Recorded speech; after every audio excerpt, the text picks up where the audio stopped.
हर हर महादेव। हमारी चैनल में आपका बहुत बहुत स्वागत है। पहले तो आप सबको महाशिवरात्रि की हार्दिक शुभकामनाएं। भगवान शिव और शक्ति की कृपा और उनके आशीर्वाद हमेशा आप पर बनी रहे। आज हमारा कोई टॉपिक नहीं है, कोई ज्ञान नहीं है और ना ही कोई गाइडेंस है। ये सिर्फ और सिर्फ शिव और शक्ति के आज जो मिलन की रात है उसके बारे में थोड़ा सा हमारा जो ज्ञान कहें या जो भी हमारा समर्पण कहे उसके बारे में एक सामान्य सी चर्चा है। तो हो सकता है कि मैं यहाँ पर जो भी बोलूँ उसमें कुछ मतभेद हो, लेकिन यहाँ पर मैं फिर से बता दूँ कि मैं कोई भी दावा नहीं कर रही हूँ, ना किसी भी तरह का ये क्लेम कर रही हूँ कि ये सब कुछ जो मैं बोल रही हूँ वही सही है। मैं केवल और केवल अपने अनुभवों के आधार पर, अपनी स्वयं की चेतना के स्तर पर जो मैंने अनुभव किए हैं और जो मैंने ज्ञान प्राप्त किया है मेरे गुरुओं के द्वारा, सिर्फ और सिर्फ उसी के माध्यम से मैं आपको ये बताने जा रही हूँ। तो सबसे पहले जो हमारी महाशिवरात्रि है वो क्या है? तो महाशिवरात्रि वो साल की सबसे बड़ी रात है, अंधकार भरी वो रात जिसमें हमारी चेतना जागती है। वैसे तो साल में 12 शिवरात्रि आती है, हर महीने एक शिवरात्रि आती है, लेकिन ये शिवरात्रि सबसे बड़ी मानी जाती है। ये हमेशा फागुन के कृष्ण पक्ष में चतुर्थ जो तिथि होती है उस पर आती है, जो मोस्टली फरवरी और मार्च में आती है।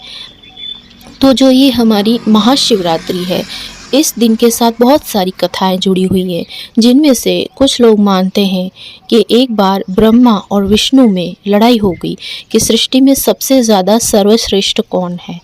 तो जब उनकी बहुत ज़्यादा बहस हो गई तब वहाँ पर शिव जी एक ज्योतिर्पुंज के रूप में, एक जो होता है लाइट का बहुत बड़ा एक स्तंभ होता है जैसे, उसमें प्रकट हुए और वहाँ से आवाज़ आई कि जो भी मेरा अंत और आरंभ देख पाएगा वही सबसे श्रेष्ठ होगा।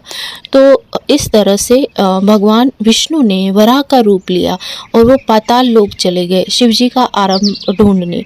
वैसे ही ब्रह्मा जी ने स्वान के ऊपर वाहन बनाकर उन्होंने शिव जी के जो अंत है उसको जानने का प्रयास किया, यानी कि वो अंत की तरफ गए, लेकिन दोनों को ना तो शिव जी का अंत और आरंभ ना मिल पाया। लेकिन ब्रह्मा जी ने जो रास्ते में कोई केतकी का जो फूल आता है उससे झूठी गवाही दिलवाई, यानी कि एक क्लेम किया कि हाँ मैंने देख लिया है अंत। और वहीं पर भगवान विष्णु ने बोल दिया कि नहीं, मुझे नहीं मिला, शिवजी का कोई भी आरंभ मुझे नहीं दिखा। तो वहाँ पर जब शिवजी ने ये जाना कि ब्रह्मा जी ने गलत बोला, यानी कि झूठ बोला है, तो उन्होंने ऐसा कोई श्राप कह सकते हैं या फिर कोई ऐसी चीज़ जिन्होंने बोल दिया कि नहीं, अब आज के बाद ब्रह्मा की पूजा कभी नहीं होगी।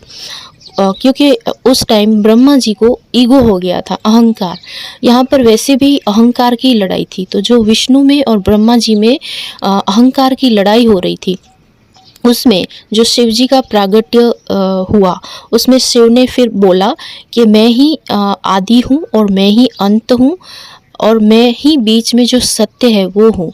तो जो वो प्रकाश है, वो ज्योतिर्पुंज है, उसको अगर आप, ये सब सिंबॉलिक चीज़ें हैं, अगर आप उसको मन, शरीर और चेतना के रूप में देखते हैं, ये मेरा स्वयं का अनुभव है, तो आप देखेंगे कि जो ब्रह्मा जी हैं वो हमारा शरीर है और विष्णु जी हैं वो हमारा मन है और शिव है वो हमारी आत्मा है। अब इन तीनों को सिंबॉलिक रूप में अगर आप देखेंगे तो इसमें क्या हो रहा है कि जब मन और शरीर की लड़ाई हो रही है कि हम दोनों में से सर्वश्रेष्ठ कौन है, यानी कि एक ईगो, एक अहंकार आता है, और जब उन दोनों में लड़ाई होती है, सेम इसी तरह ही है, नेगेटिव और पॉजिटिव चीज़ों में जब लड़ाई हो रही है तो अंत में निकलकर जो आता है वो क्या है? वो सत्य है, वो शिव है। शिव यानी कि एक चेतना का वो स्तर जिसमें बहुत सारा प्रकाश है। जैसे उस दिन ज्योतिर्पुंज के रूप में शिव जी प्रकट हुए, यानी कि एक ऐसी दिव्य ऊर्जा, ऐसा दिव्य स्तंभ जिसका न आदि है न अंत है, वो केवल और केवल एक विशाल अस्तित्व है। तो जब वो प्रागट्य हुआ उस रात को फिर महाशिवरात्रि के रूप में मनाया जाने लगा, ऐसा माना जाता है। तो अब हम इसको शरीर, मन और आत्मा के रूप में देखते हैं। तो जब हमारे शरीर और मन की लड़ाई होती है, तब वहाँ पर जब असत्य से परे ईगो डेथ होती है, जब हम चेतना के उच्च स्तर पर जाते हैं, यानी कि आप जैसे मानते हैं कि हम अलाइन हो रहे हैं, या फिर एनलाइटमेंट जो प्रोसेस आप बोलते हैं वो क्या है। तो जो वो एनलाइटमेंट है, यानी कि हम अपनी जो चेतना हमारी जागृत हुई है, वही वो ज्योतिर्पुंज है, वही हमारी आत्मा की शक्ति है, और वही हमारा शिव है जो सत्य है। तो जब हमारी जो ये शिव रूपी चेतना, हमारा जो आत्मा जागृत होती है, उसी जो प्रक्रिया है उसको हम एनलाइटमेंट कहते हैं। तो आज की रात है वो एक तरह से एनलाइटमेंट की रात है। तो सेम उसी तरह शिव और शक्ति का जो मिलन है वो भी एक तरह से एनलाइटमेंट की प्रोसेस है, क्योंकि इस संसार में सभी शिव शक्ति नहीं है, लेकिन सब में शिव और शक्ति है। क्योंकि आपने हमेशा सुना होगा कि ट्विन फ्लेम बहुत रेयर होते हैं, यानी कि शिव और शक्ति का जोड़ा बहुत रेयर होता है, लेकिन शिव और शक्ति की ऊर्जा संसार के हर एक जीव में होता है। तो शिव और शक्ति चाहे मतलब ट्विन फ्लेम जर्नी में कोई हो चाहे ना हो, लेकिन उसमें शिव और शक्ति का जो कॉम्बिनेशन है वो तो सब में होता है। तो शिव और शक्ति यहाँ पर क्या है, तो जो शिव तत्व है वो क्या है, वो मौन है, वो स्थिर है, वो चेतना की एक उच्च स्थिति है। और जो शक्ति है वो क्या है, तो शक्ति है वो एक तरह की गति है, वो एक तरह का सृजन है, वो एक तरह की जो चलायमान गति होती है वो होती है। और जब शिव और शक्ति मिलते हैं तब वास्तव में जो स्टेज आती है वही एनलाइटमेंट की स्टेज है, क्योंकि शिव और शक्ति के मिलन के बिना सत्य जागृत होना असंभव है। इसीलिए महाशिवरात्रि को शिव और शक्ति के मिलन के रूप में भी देखा जाता है। तो वैसे तो सबने ये देख रखा होगा कि शिव और शक्ति का विवाह हुआ था इस दिन, तो उस चीज़ को, जो शिव और शक्ति का मिलन है, उस चीज़ को सबने सिंबॉलिक वे में इतना ज़्यादा ऑब्सेस हो गए उस चीज़ से कि उन्होंने सिर्फ उस चीज़ को एक विवाह ही मान लिया। यानी कि एक 3D में जो मिलन दिखाया जाता है, विवाह दिखाया जाता है, जो बॉन्ड, वही चीज़ को इतना ज़्यादा इम्पोर्टेंस दे दी कि जो अंदर की जो रियलिटी है उससे कहीं छूट गए। तो जो शिव और शक्ति का विवाह हुआ था इस दिन, हुआ था, मैं ये नहीं कह रही कि गलत चीज़ है, हाँ शिव और शक्ति का विवाह हुआ था, लेकिन उस विवाह को अगर आप 3D के बेस पर ना देखकर 5D के बेस पर अगर देखेंगे तो आपको और ज़्यादा गहराई मिलेगी। यानी कि शिव और शक्ति का मिलन 5D में पहले हुआ था, एनलाइटमेंट हो गई, उसके बाद और शिव और शक्ति का विवाह हुआ है, जिसको एक सिंबॉलिक वे में दिखाने का एक तरीका था हमारे पुराणों में। इसीलिए आपको शिव और शक्ति का विवाह इस तरीके से दिखाया गया और आपको एक सिंबॉलिक वे में बताया गया कि शिव और शक्ति का मिलन ऐसे होता है, क्योंकि सबको 5D लेवल की एनर्जी होती है, वो समझ में नहीं आती है। इसीलिए इसको एक सिंबॉलिक वे में, एक विवाह के रूप में दिखाना ज़रूरी था। इसीलिए शिव और शक्ति का विवाह कराया गया या फिर दिखाया गया और उसके बारे में ही ज़्यादा समझाया गया। लेकिन इसके पीछे की सच्चाई ये है कि जो महाशिवरात्रि है, महापर्व, इस दिन वास्तव में शिव और शक्ति का मिलन कैसे हुआ था। तो शिव और शक्ति का मिलन हमारे अंदर ही होता है। हर एक संसार के जीव में शिव और शक्ति विराजमान है। शिव और शक्ति जब एक दूसरे से मिलते हैं तब जो जीवन का जो उच्च जो स्तर है वो प्रकट होता है। यानी कि जिसको हमने ज्योतिर्पुंज के रूप में देखा, जो चेतना की उच्च स्थिति है, वो वास्तव में शिव और शक्ति के मिलन से मतलब उत्पन्न हुई एक दिव्य ऊर्जा या दिव्य शक्ति है। तो सेम वैसा ही है शिव और शक्ति का मिलन। ये कोई ऐसी साधारण घटना या प्रक्रिया नहीं है, क्योंकि आपने हमेशा सुना होगा कि शिव शक्ति के बिना अधूरे हैं और शक्ति शिव के बिना अधूरी है। तो यहाँ पर अधूरे का मतलब ये नहीं है कि दोनों कहीं खो गए, ये इम्बैलेंस है। जब शिव तत्व हम में ज़्यादा होता है तो हम बहुत ज़्यादा आध्यात्मिक, बहुत ज़्यादा स्थिर और मौन होते हैं, और जब हमारे में शक्ति तत्व ज़्यादा होता है, यानी कि ज़्यादा उसका एक तरह से आप यूँ माने कि जब शक्ति की एनर्जी हमारे अंदर ज़्यादा एक्टिव होती है तो हम बहुत ज़्यादा इतना मतलब ओवर थिंकिंग, इम्बैलेंस और चीज़ों को बहुत ज़्यादा फास्ट करना, या फिर जैसे कि एकदम जो शक्ति जागृत होती है, मतलब जैसे चालायमान कोई गति होती है जैसे जीवन में, कि बहुत सारी चीज़ें करनी है, ये करना है, वो करना है, वो करना है, जैसे एक स्त्री का स्वभाव होता है, तो वैसा होता है। तो अब दोनों अगर सिर्फ और सिर्फ शिव से तो सृष्टि नहीं चलती, यानी कि सिर्फ और सिर्फ आध्यात्म से भी सृष्टि नहीं चल सकती, और सिर्फ जो शक्ति की जो ऊर्जा सृजन शक्ति है सिर्फ उससे भी नहीं चल सकता। दोनों का जो कॉम्बिनेशन है, जहाँ पर शिव को विनाश का भी देवता माना जाता है, वहीं शक्ति को मतलब सृजन करते हैं। तो शिव और शक्ति अलग रह के कुछ नहीं कर रहे, वो दोनों साथ में है, बैलेंस में है, तभी चीज़ें एक प्रकृति के अलाइनमेंट के साथ होंगी। तो यहाँ पर शिव और शक्ति का जो हम हर बार सुनते हैं, यूनियन यूनियन यूनियन, तो वो यूनियन यही है। यूनियन कोई ऐसा नहीं है कि बाहर की दो व्यक्तियों का मतलब विवाह हो जाए या उनके साथ उनका मिलन हो जाए तो ही चीज़ें ठीक हो सकती है। वास्तव में शिव और शक्ति का जो मिलन होता है वो हमारे अंदर है। हर इंसान के अंदर शिव और शक्ति होते हैं, और उनका मिलन मतलब कि उनका बैलेंस। तो ऐसा नहीं है कि ये मिलन सिर्फ एक ही बार होता है, ये कई प्रकार से, कई आयामों से गुजर के होता है। कई बार कैसा होता है कि शिव और शक्ति का जो मिलन होता है वो थोड़ी देर के लिए होता है, फिर वापस से इम्बैलेंस होता है। तो जो रीयूनियन है वो क्या है, वो रीयूनियन एक ऐसी स्टेज है जब और शिव और शक्ति हमेशा के लिए एक हो जाते हैं। इसका मतलब बाहर के कोई 3D विवाह के बारे में मैं बात नहीं कर रही हूँ। शिव और शक्ति का रीयूनियन हमेशा के लिए हो जाना मतलब कि व्यक्ति ने अपनी चेतना शिव और शक्ति को बैलेंस करके इतनी जागृत कर ली है कि अब उनका इम्बैलेंस होना, यानी कि उनका अलग होना इम्पॉसिबल है। यानी कि अब वो अलाइनमेंट के साथ हमेशा बैलेंस में रहकर उस यात्रा को वो तय करेंगे। या कोई भी जीव है वो अब बैलेंस के साथ, अलाइनमेंट के साथ अपने जीवन में एक मतलब गहरी जो होती है ग्रहण करने की क्षमता, उसके साथ वो जिएगा। यानी कि जीवन को जीवन की तरह जिएगा, न कि कोई युद्ध की तरह, कभी ऐसे कभी वैसे। तो जो शिव और शक्ति हैं इसमें पंच तत्व का भी बहुत महत्व है हमारे। जैसे कि हमारी पृथ्वी, आकाश, वायु, जल, अग्नि, ये पांचों तत्व भी हमारे बैलेंस में बहुत ज़्यादा महत्व की जो भूमिका है वो निभाते हैं। इनका जब बैलेंस होता है तो शिव और शक्ति के रीयूनियन में बहुत ज़्यादा मदद होती है। इसीलिए पंच तत्व का भी बहुत महत्व बताया गया है। इसीलिए महाशिवरात्रि के दिन लोग ज़्यादा से ज़्यादा जो पंच तत्व है उनकी आराधना करते हैं, मेडिटेशन करते हैं, और जितना हो सके उतना शिव शक्ति को बैलेंस करने के लिए, शिव शक्ति ऊर्जा को अलाइनमेंट में लाने के लिए बहुत सारी मंत्र साधना, बहुत सारी ऐसी योगिक प्रैक्टिस करते हैं। और वास्तव में शिव और शक्ति के जो मिलन की जो प्रक्रिया है उसमें सेम इसी चीज़ में जाना है, ना कि बाहर से कोई प्रक्रिया करनी है। तो मेन जो शिवरात्रि का जो मेन पर्पस है वो यही है कि हमें हमारी चेतना को जागृत करना है। लेकिन लोगों ने क्या बना दिया, शिवरात्रि के दिन मंदिर जाना है, शिव जी को जल चढ़ाना है, शिव जी को फूल चढ़ाने, उनकी पूजा प्रार्थना आराधना करनी है, या फिर उनके विवाह की जो प्रक्रिया थी उनको दोबारा से दोबारा दोहरानी है। ये चीज़ें बाहर से ही सिर्फ इतनी ज़्यादा महत्वपूर्ण रह गई। मैं ये नहीं कह रही कि ये चीज़ें गलत है, पूजा पाठ गलत, वो सब करना है, लेकिन हमें जो अंदर की सच्चाई है वो नहीं भूलनी।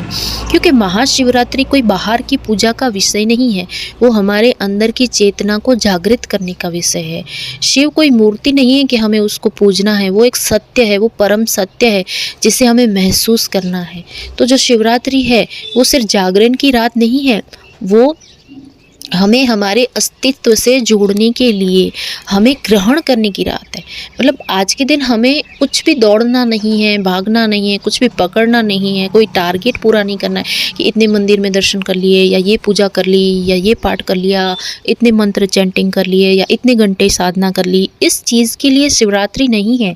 शिवरात्रि ये है कि आप जितना हो सके उतना मौन रहकर, स्थिर रहकर आज की जो ऊर्जा है उसको महसूस कर सके, उसको ग्रहण कर सके। क्योंकि आज के दिन खास ये है कि वैसे नॉर्मल दिनों में हमें बहुत सारे मेडिटेशन, मंत्र, साधना करके हमें शिव से अलाइन होना पड़ता है, यानी कि हमें हमारे जो डिवाइन है उससे कनेक्ट होना पड़ता है। लेकिन आज की रात खास इसलिए है कि आज के दिन ब्रह्मांड की जो ऊर्जा है, यानी कि जो डिवाइन शक्ति है, वो खुद आती है हमसे मिलने। मतलब शिव खुद आते हैं आज के दिन।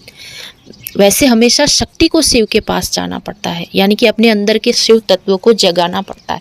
लेकिन आज के दिन स्वयं समझ लो ब्रह्मांड की ऊर्जा, स्वयं शिव की ऊर्जा शक्ति से मिलने आती है, आपके अंदर उतरती है, आपके शरीर में उतरती है।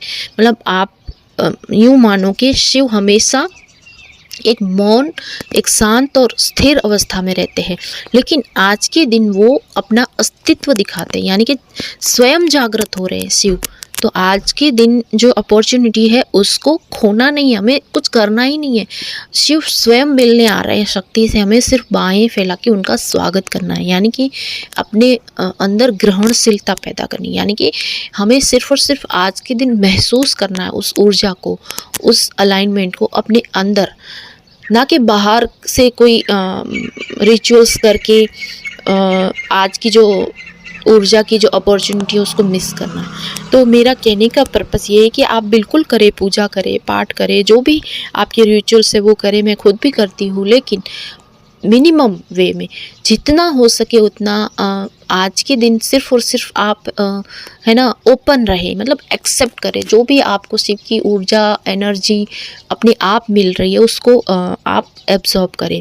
क्योंकि शक्ति यानी कि जो फेमिनाइन है वो अच्छे से समझ पा रही होंगी कि आजकल देखा होगा आपने, आज की एनर्जी बहुत ज़्यादा इम्बैलेंस, बहुत ज़्यादा एंग्जाइटी, डिप्रेशन या फिर भाग दौड़, कुछ भी काम करने की या कुछ भी तरह के मेडिटेशन करने की भी बात आए तो भी भाग दौड़।